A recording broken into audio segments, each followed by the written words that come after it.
Hola, estamos trayéndote un episodio más de nuestro podcast Nicaragua, Libertad, Justicia y Democracia, en donde abordamos todo lo relacionado a la situación sociopolítica que vive este país y en donde cada semana platicamos con las personas que desean expresar sus opiniones, aportar ideas y generar el debate que tanto necesita Nicaragua. Además, apostamos por promover un debate político organizado, inclusivo y pacífico, en defensa del respeto por los derechos humanos y los elementos esenciales como lo es la democracia. Este es un esfuerzo más de autoconvocadas y autoconvocados de la diáspora SOS Nicaragua Europa. Empezamos.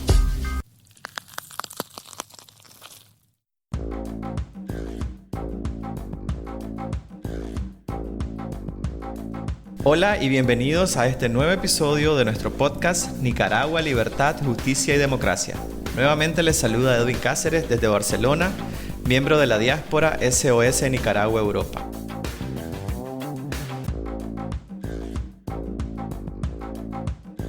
Antes de iniciar con el tema de hoy, pondremos en contexto lo sucedido esta semana cuando se presentó en Ginebra, Suiza, el informe de la Alta Comisionada de las Naciones Unidas respecto a la situación de los derechos humanos en Nicaragua.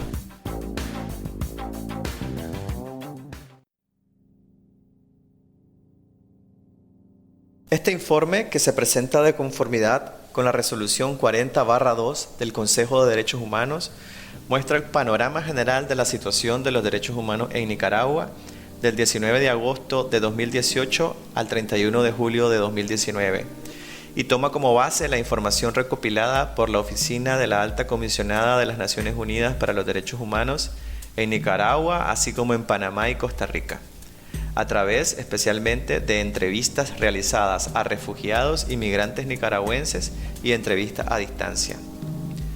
Durante el periodo que se examina, la Oficina de la Alta Comisionada realizó 187 entrevistas a víctimas y testigos de violaciones de derechos humanos y otras fuentes, entre las cuales se incluyeron a abogados, periodistas y profesionales de la salud. Se realizaron 96 entrevistas a distancia y 91 presenciales. La Oficina de la Alta Comisionada también sostuvo 128 reuniones con varios actores, entre ellos funcionarios gubernamentales. Además, la Oficina de la Alta Comisionada analizó documentos de fuentes tanto gubernamentales como no gubernamentales, tales como videos, fotos e informes procedentes de fuentes abiertas. Se enviaron al Ministerio de Relaciones Exteriores de Nicaragua 37 comunicaciones solicitando información detallada sobre denuncias de violaciones a los derechos humanos. El gobierno respondió a 6 de ellas, en particular a un cuestionario enviado por la Oficina de la Alta Comisionada con miras a esta preparación del informe. Evidentemente, la Oficina de la Alta Comisionada agradece al gobierno nicaragüense por haber respondido a sus comunicaciones, pero hace notar que la mayor parte de la información facilitada carece de precisión suficiente para un análisis adecuado. La Oficina de la Alta Comisionada de las Naciones Unidas para los Derechos Humanos, la Comisión Interamericana de Derechos Humanos y el GIEI han documentado graves violaciones de los derechos humanos cometidas desde mediados de abril de 2018 en el contexto de las protestas. Sin embargo, las autoridades estatales han negado hasta el momento cualquier responsabilidad y más bien han culpado a los líderes sociales de la oposición, a los defensores de los derechos humanos y a los manifestantes de lo que ellos llaman la violencia golpista y de la repercusión negativa en la economía del país. El informe brinda 14 recomendaciones como contribución a la resolución de los temas de preocupación pendiente, entre las cuales se encuentran: reanudar urgentemente un diálogo significativo e inclusivo en consonancia con sus obligaciones internacionales en materia de derechos humanos; garantizar el ejercicio de las libertades de reunión pacífica, expresión y asociación; que se restablezca urgentemente la personalidad jurídica de las organizaciones de la sociedad civil y los medios de comunicación que han sido sancionados y se devuelvan todos los bienes, documentos y equipos incautados; investigación y enjuiciamiento penal rápido, exhaustivo y transparente de todas las denuncias de violaciones y abusos de los derechos humanos ocurridos desde abril del 2018, especialmente violaciones graves de los derechos humanos como ejecuciones extrajudiciales, torturas y violencia sexual. En particular, mediante la creación de una unidad especial dentro del Ministerio Público. Consultas participativas e inclusivas para la reforma del sector judicial, incluida la renovación de cargos en consonancia con las normas internacionales, tales como los principios básicos relativos a la independencia de la judicatura y las directrices sobre la función de los fiscales. Elaboración y aplicación de un conjunto de medidas de amplio alcance que garanticen el acceso a la justicia y la reparación, restitución, indemnización, rehabilitación, satisfacción y garantías de no repetición a todas las víctimas de violaciones de derechos humanos.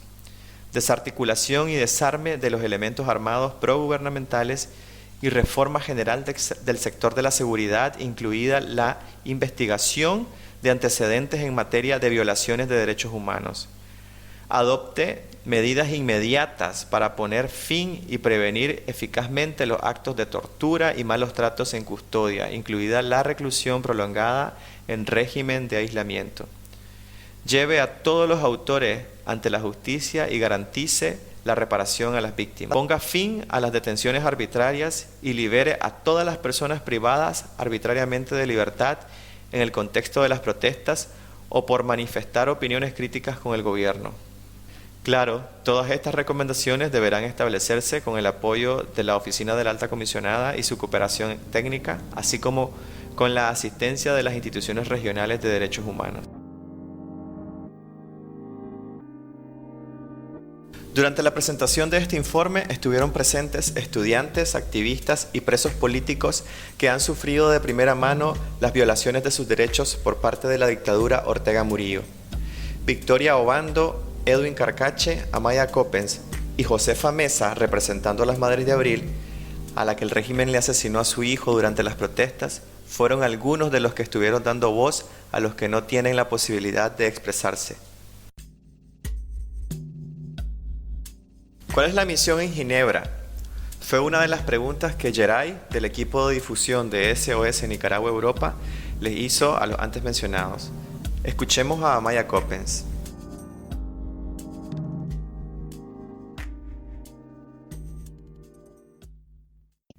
Como misión de este viaje, del que formé parte aquí a Ginebra, fue sobre todo reactivar la atención de la comunidad europea y en sí, pues, a nivel internacional sobre lo que está sucediendo en Nicaragua.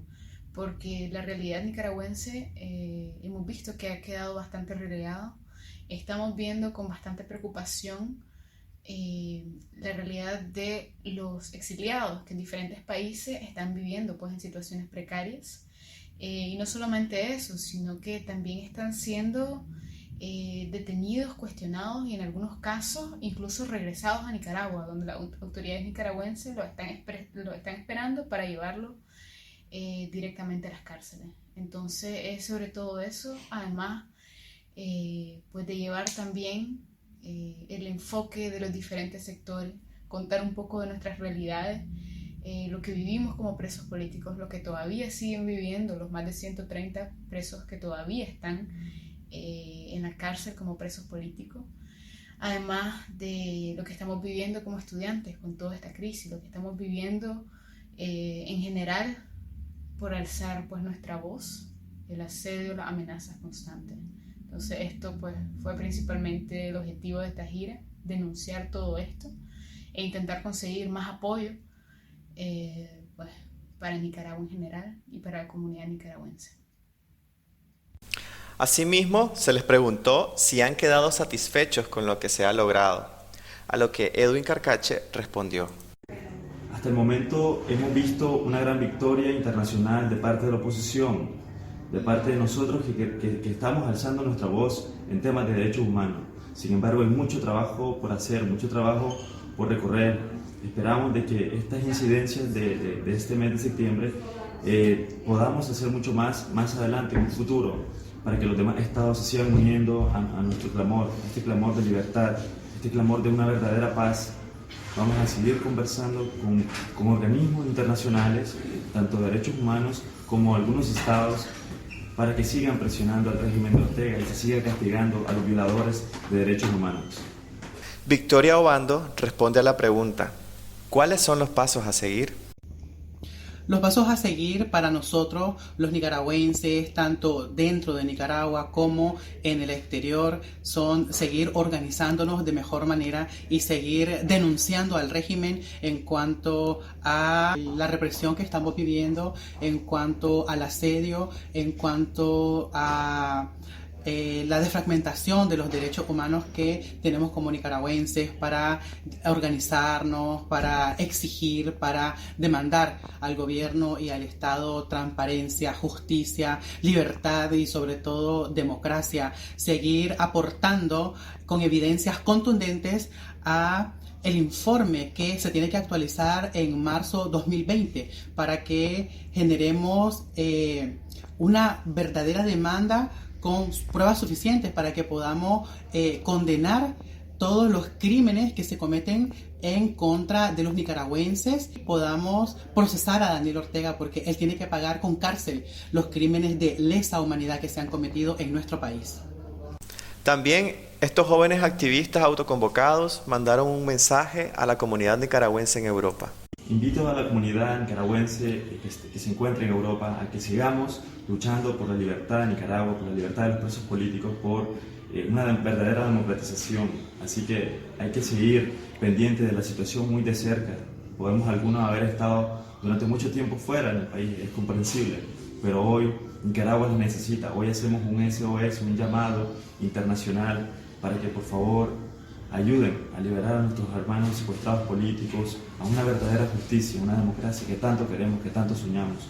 Los colores de nuestra bandera, el color azul significa libertad y por ende tenemos que hacer respetarla. Necesitamos que se respete nuestra constitución política y no queremos más dictadura en nuestro país.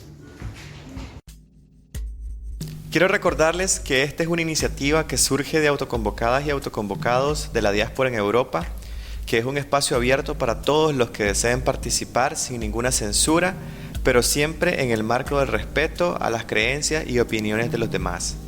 Con esta iniciativa queremos generar el debate y dar a conocer lo que desde Europa estamos haciendo y de esta manera ayudar a la lucha que tiene como objetivo instaurar un sistema democrático en Nicaragua.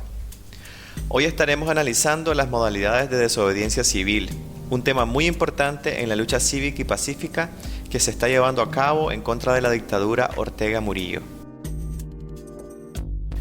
Bueno, la desobediencia civil no es un tema nuevo. Ya en muchos lugares del mundo se ha venido desarrollando a través de la historia. Y para resaltar algunos ejemplos hablaremos un poco de dos casos muy importantes. El primero es el ejemplo de Henry David Thoreau, escritor, poeta y filósofo estadounidense que en 1946 desarrolló los principios básicos de la desobediencia civil. Resistance to Civil Government o Resistencia al Gobierno Civil es un ensayo de este trascendentalista estadounidense que se publicó por primera vez en 1849. Y para resumir dicho ensayo nos surge la pregunta: ¿en qué consistió la desobediencia de Thoreau? Pues en el verano de 1846, Thoreau fue detenido y encerrado en la cárcel local de Concord, Massachusetts, por negarse a pagar el poll tax, o algo así como el impuesto de contribución urbana. Él adujo, entre otras razones, su negativa a colaborar con un Estado que mantenía el régimen de esclavitud y emprendía guerras injustas, refiriéndose en concreto a la que en aquel momento había declarado Estados Unidos a México. Al igual que en la actualidad, el régimen dictatorial Ortega y Murillo ha instaurado en Nicaragua una guerra hacia el pueblo que protesta pacíficamente y en donde, según cifras de la Comisión Interamericana de Derechos Humanos, en su último informe a julio 2019, producto de la represión desde abril 2018 a la fecha, esta dictadura ha asesinado a 328 personas por ejercer su derecho a la protesta pacífica. Existen aún 120 presos políticos, más de 400 profesionales de la salud despedidos por haber atendido a manifestantes heridos, 144 estudiantes expulsados de sus centros de estudio como represalia por haber expresado sus opiniones políticas. Más de 90 periodistas y trabajadores de medios independientes exiliados debido al asedio que han sufrido por parte de las fuerzas policiales y parapoliciales. Y más de 76.000 nicaragüenses han huido o se han exiliado en Europa, Estados Unidos y países vecinos, producto de esta represión. Volviendo al desenlace en la lucha de Henry David Thoreau, Su cautiverio se redujo a pasar una noche en la cárcel local de Concord, que fue el tiempo que tardó su tía Mary en abonar el débito o pago del impuesto. A raíz de este breve episodio, escribió el ensayo antes mencionado, cuyo texto adaptaría más adelante a una conferencia sobre el deber de la desobediencia civil. La obra de Thoreau critica principalmente la autoridad del Estado y sus repercusiones fueron muy grandes, llegando a ser el libro de cabecera de Mahatma Gandhi en su campaña de resistencia contra la ocupación británica en la India. Casi 100 años después, fue el dirigente más destacado del movimiento de independencia indio, entre 1942 y 1947. Practicó la desobediencia civil no violenta, además de pacifista, político, pensador y abogado hinduista indio. Gandhi desarrolló las campañas de desobediencia civil, que fueron una forma de protesta que consistía en negar obediencia a determinadas leyes, es decir, se oponía a cumplir con las mismas cuando éstas eran consideradas injustas o ilegítimas. Esta modalidad de lucha no violenta tenía el fin de demostrar públicamente la injusticia de las leyes coloniales británicas. Su lucha por la liberación de la India se fundamentó en este derecho a la resistencia, que adquirió una forma colectiva, pública y pacífica. El movimiento de la no violencia iniciado por Gandhi tiene un doble significado.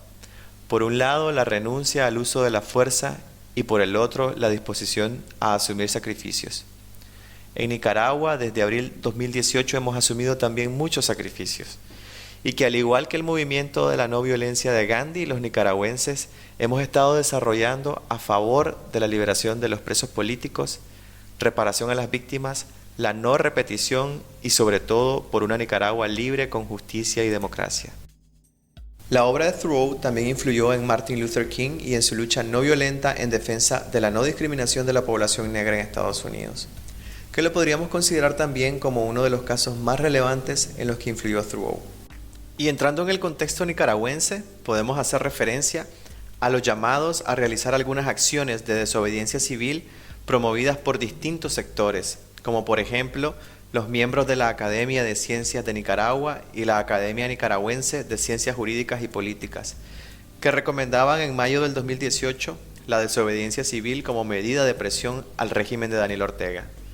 La acción promovida consistiría en abstenerse de pagar impuestos, especialmente las retenciones de impuestos sobre la renta por salarios, conocido en Nicaragua como el IR, a excepción de las cotizaciones de seguridad social. En el mismo sentido, también en mayo del 2018, el exministro de Educación del país, Humberto Belli, sostuvo que la desobediencia civil es un concepto más amplio. Es una especie de rebeldía contra el Estado en forma no violenta, al igual que Gandhi desarrolló en la India. Y Belli también invitó al Consejo Superior de la empresa privada, COSEP, a sumarse a la acción de desobediencia civil masiva, porque eso le daría mucha más fuerza. En junio del 2018, miles de comerciantes del mercado oriental, el mercado popular más grande de Centroamérica, declararon no un paro nacional, pero sí un ejercicio de desobediencia civil con la clara determinación de no pagar impuestos. Por otro lado, Julio Francisco Báez, experto en derecho tributario, aseguraba que no existe obligación de acatar por órdenes públicas del Estado algo que no existe en la ley, que ninguna persona está obligada a hacer lo que la ley no mande ni impedida de hacer lo que ella no prohíbe. Y es por eso que se hace un llamado a no pagar impuestos. Esta no obligación tributaria abarca a los municipios y a la Dirección General de Ingresos. Esta situación de insurrección cívica no armada lo alteró todo. Hay ingobernabilidad y por eso no se puede pagar impuestos si no ha nacido esa obligación, aclaró. Todos los expertos en el tema aclaraban que la obligación de pagar los impuestos no se extingue, sino solo se habrá pospuesto, pero sin recargo ni mora, y que para que tenga los efectos buscados tienen que darse el concurso de empresarios, de trabajadores y no retener el IR a los asalariados. El 17 de mayo de 2019, la Unión Nacional Azul y Blanco, UNAP, que aglutina a los movimientos sociales y partidos políticos de oposición, llamó a hacer manifestaciones con plantones y marchas, buscando revivir las protestas que empezaron a menguar luego de la detención de los principales líderes de oposición. Llamamos a protestar en todo el país y a la rebeldía ciudadana, que consuman lo mínimo, que no vayan a los centros comerciales y a la empresa privada la llamamos a un paro fiscal, que no pague impuestos, dijo la UNAP en un comunicado. Teniendo en consideración todo este contexto, hoy hemos invitado desde Noruega a Bayardo, un joven estudiante en la Universidad Nacional Autónoma de Nicaragua, sede Managua, la cual está bajo el control total de la dictadura. Bayardo fue expulsado en 2018 por el simple hecho de expresar sus opiniones políticas. Este joven estudiante tuvo que salir de Nicaragua por el constante asedio de la policía orteguista y los grupos parapoliciales a los chavalos universitarios. Bienvenido, Bayardo. En el contexto de estos ejemplos, contanos, ¿cuáles consideras vos han sido realmente las modalidades de desobediencia civil que se han desarrollado en Nicaragua? Muchas gracias, Edwin, por la invitación. Y pues sin duda los nicaragüenses hemos hecho una lucha creativa y también hemos optado por la propuesta no violenta. Ya todos sabemos que demasiada sangre ha sido derramada en el contexto en el que hemos vivido desde el estallido de abril. Sabemos que también lo que más le ha afectado al régimen ha sido tocarle la bolsa, ya que su aparato pues paramilitar y policial es mantenido con el impuesto de todas y todos. Principalmente creo que la desobediencia a la que hemos optado como pueblo es a la del no reconocimiento del régimen Ortega Murillo como una administración democrática, legítima, ya que ésta se fundamenta en armas y en la muerte. Por tanto, pues hemos implementado la práctica de desobediencia, concretamente para quedarnos con el poder que este régimen nos había arrebatado, y pues que tenemos que conservarlo para restaurar el Estado democrático. O sea, los gobiernos no pueden tener el poder que nos les damos. Y este va desde la circulación económica en la que estamos interviniendo o hasta en la ausencia de los eventos ciudadanos. Y en Nicaragua hemos visto que se ha implementado boicots a las empresas de productos y servicios orteguistas. Hemos tenido también 4 paros nacionales ya. Las bajas del INS por parte de los ciudadanos son más que evidentes, y también es obvio pues que hay menos contribuyentes sumando. Y pues hemos visto los ejemplos también. En 2018, en junio, ahí están los comerciantes del mercado oriental, quienes se declararon en desobediencia civil y manifestaron que no iban a contribuir pagando impuestos.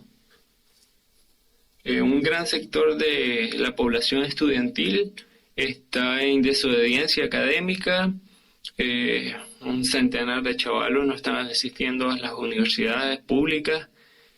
También hemos sido muy selectivos con los eventos que al fin de cuentas solo soportan la dinámica del régimen que quiere demostrar una supuesta normalidad, y también en la que el régimen aprovecha para utilizar los recursos que proporcionamos para seguir manteniendo su aparato militar.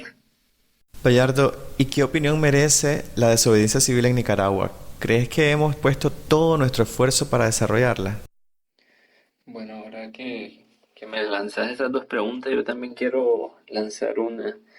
Y es que como ciudadanos que queremos, ya sabemos, resguardar nuestra integridad, creemos que desgastamos al régimen sin un plan de desobediencia civil. O sea, todas las cartas tienen que lanzarse a la mesa, y los regímenes como el de Ortega, que están sostenidos en la compra de conciencia y en el pago al mal actuar, se les tiene que vaciar la alcancía. En lo personal considero que es un tema que a todos nos atrae por la herramienta de difusión que ahora tenemos, y que hace fácil viralizar la propuesta de la lucha no violenta. Pero este tema de desobediencia hay que tomarlo no únicamente como una opción que acompañe nuestra lucha, sino como uno de los pilares de la lucha. Hay que involucrarse más en el tema, porque el deseo de que Ortega deje el poder, Nicaragua entera lo tiene, y ahí hay unidad. Pero la cosa está en que tengamos una unidad en acción. Esta ha quedado sobre todo en algunos sectores, se la hemos dejado caer encima. Y esto nos involucra a todos, o sea, queremos seguir pagando las balas que nos matan.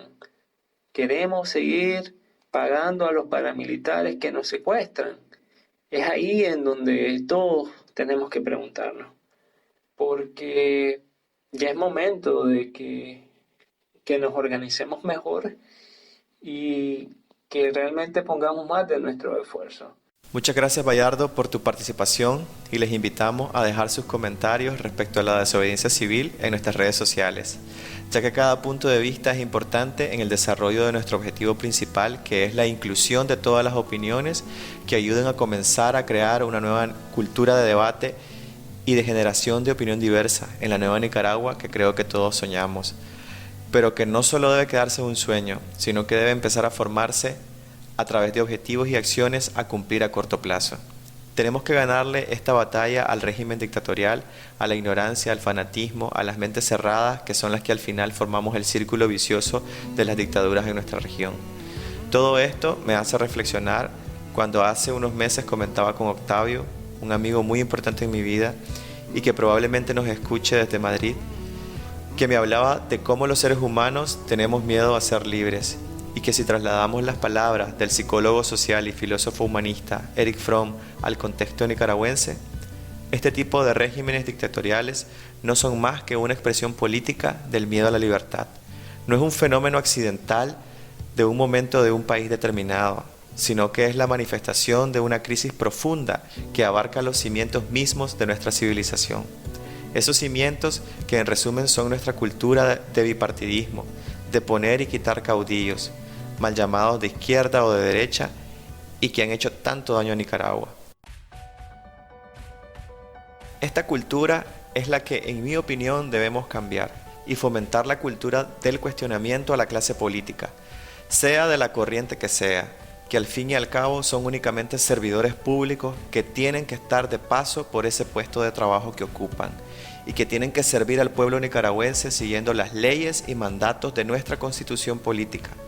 La desobediencia civil es un inicio para ese cambio en nuestra cultura arcaica y desfasada. Es importante que sigamos desarrollándola, demostrando que las revoluciones también se hacen sin armas y sin violencia.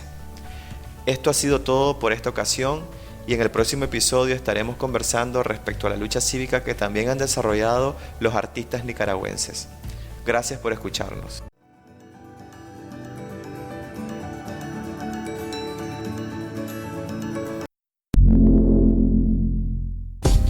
Gracias por escuchar nuestro podcast Nicaragua, Libertad, Justicia y Democracia. Este ha sido un esfuerzo en conjunto de autoconvocadas y autoconvocados de la diáspora SOS Nicaragua Europa. Te esperamos en un próximo episodio. Hasta la próxima.